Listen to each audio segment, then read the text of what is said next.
مدنی قاعدہ کورس ہم نے اس چینل پر شروع کیا ہوا ہے اور الحمدللہ ثم الحمدللہ کہ ہمارا ایک سبق وہ ہو چکا ہے حروف تہجی کا، جس کو حروف مفردات بھی کہا جاتا ہے، وہ ہمارا کمپلیٹ ہو چکا ہے۔ اس کے بعد ہم نے مخارج الحروف، وہ جو عربی کے 29 حروف تہجی کہ اس کو پہچاننا کیسے ہے، اس کو دوسرے سے ممتاز کیسے کرنا ہے، اس کی تفصیلی گفتگو ہم نے پچھلی ویڈیو میں وہ کر دی ہے، اور اس سے پچھلی ویڈیو جو سی تھی وہ مخارج الحروف۔ تو مخارج الحروف میں ہم نے مخارج کے اصول بھی پڑھ لیے اور اس کا مقصد بھی ہم نے پڑھ لیا کہ مخارج کا مقصد کیا ہے، اس کا بیس ہم نے جان لیا، اس کا جو جڑ تھا وہ ہم نے جان لیا۔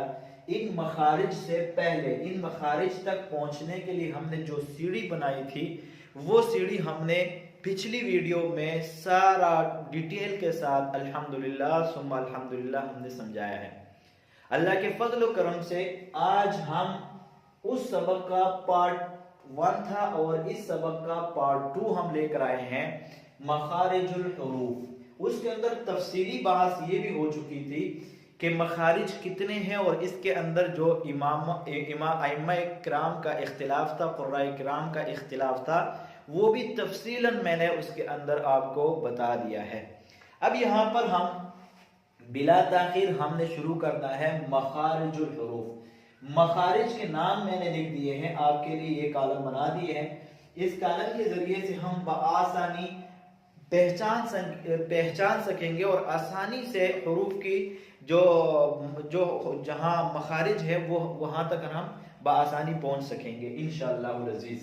تو یہ مخارج کے نام ہیں، یعنی ہم نے ادھر پڑھ لیا تھا مخارج عامہ 5 ہیں۔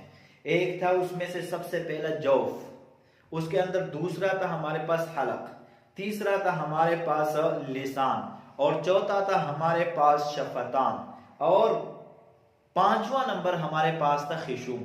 تو وہ اب یہاں پر یہ جو ہم لکھ رہے ہیں حلقی، اگر وہ سبق آپ نے سمجھا ہوگا، اس سیڑھی پر آپ چڑھے ہوں گے، تو پھر آپ کو یہ بآسانی پتہ چل جائے گا کہ یہ کون سے حروف کی بحث ہو رہی ہے۔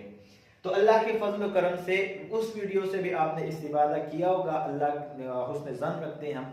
تو اگر یہاں پر سمجھنے کی بات یہ ہے، آپ نے یہاں پر کیا سمجھنا ہے؟ یہاں پر ہم نے سمجھنا ہے کہ آپ سے یہ کہا ہم نے حروف